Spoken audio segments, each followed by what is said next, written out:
ఆ రోజు అటున్న సూర్యుడు ఇటు కొడిచిన భూమి ఆకాశం ఒకటైనా మాట దప్పను అని మాట్లాడింది.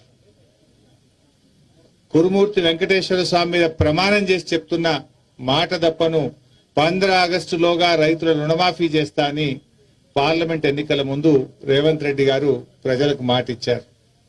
మరి నిజంగా మాట మీద నిలబడ్డారా? నేను ఇప్పుడు వస్తూ దారిలో ఒక ఊర్లో ఆగాను, నెల్విడి గ్రామంలో ఆగాను. అక్కడ రైతు లక్ష్మయ్య, అదేవిధంగా కృష్ణ యాదవ్, సీతమ్మ, శాంతమ్మ, కొంతమంది రైతులను అడిగాం రుణమాఫీ అయిందా అని. మాకు కాలేదు అని చెప్పారు.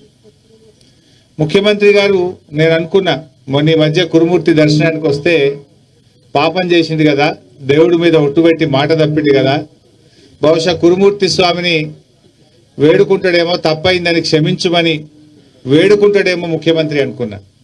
కానీ ఆయన ప్రాయశ్చిత్తం చేసుకోలేదు.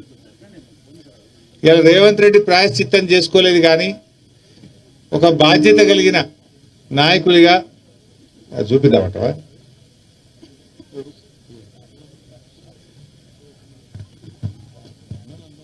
అందరు విన్నదేనా?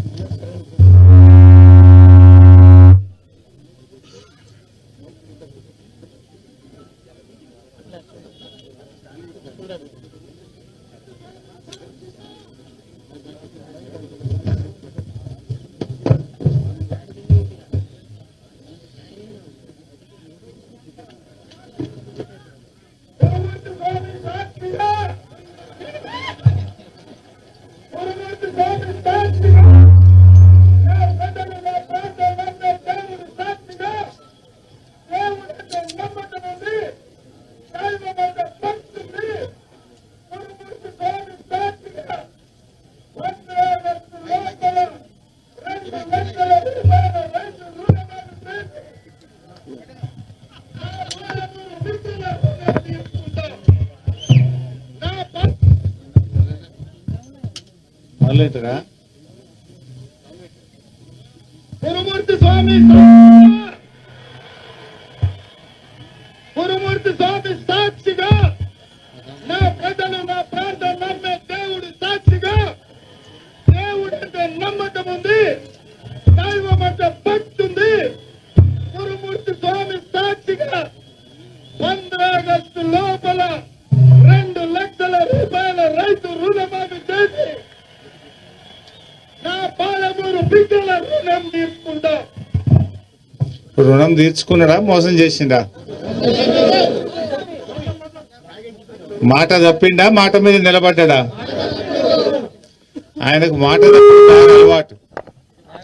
గతంలో కొడంగల్లో ఓడిపోతే రాజకీయ సన్యాసం తీసుకుంటా అన్నాడు, తీసుకున్నాడా? అదేవిధంగా ఏమైందిరా బిడ్డ, మంచిగుండే కదా. అదేవిధంగా గతంలో బాండ్ పేపర్ మీద, ఎన్నికల ముందు బాండ్ పేపర్ మీద రాసిచ్చాడు, 100 రోజుల్లో 6 గ్యారంటీలు అమలు చేస్తా అని బాండ్ పేపర్ మీద రాసిచ్చాడు. మాట మీద నిలబడ్డా? కురుమూర్తి దేవుడి మీద, కనబడ్డ దేవుడి మీద, చర్చి మీద, దర్గాల మీద, మసీదుల మీద ఒట్టుబెట్టి 15 ఆగస్టులోగా రుణమాఫీ చేస్తా అన్నాడు. మాట మీద నిలబడ్డా? అంటే రేవంత్ రెడ్డికి మాటలు ఎక్కువ, చేతలు తక్కువ. జనరల్ గా ఎవడు ఎక్కువ మాట్లాడతాడు, తిట్ల పురాణం ఎవడు అందుకుంటాడు? చేతగానోడు, పరిపాలన చేతగానోడు, ఓడిపోయేవాడు, ఫ్రస్ట్రేషన్ లో ఈ వదురుబోతు మాటలన్నీ మాట్లాడుతుంటారు. ఇవాళ రేవంత్ రెడ్డి పొద్దున్న లేస్తే నిన్న 45 నిమిషాల ప్రసంగం చేస్తే 50 సార్లు కేసీఆర్ని యాద్ చేసుకున్నాడు. ఆయనకు నిద్రలో కూడా కేసీఆర్ యాదికి వస్తుండు, నిద్రలో కూడా బీఆర్ఎస్ యాదికి వస్తుంది. మరి కేసీఆర్ లేకుండా చేస్తా అంటాడు. అంటే నీ కేసీఆర్ భయం పట్టుకున్నది, నీకు అర్థమైంది నీ పని అయిపోయిందని. ప్రజలందరూ కేసీఆర్ అన్నా యాడున్నావు అంటుండ్రు, ప్రజలు కేసీఆర్ ను యాడ్ చేసుకుంటుండ్రు. ఇవాళ ఆయనకు అర్థమైపోయే భయంతోని, ఫ్రస్ట్రేషన్ తోని నోటికి వచ్చినట్టుగా ఇవాళ మాట్లాడుతూ ఉన్నాడు.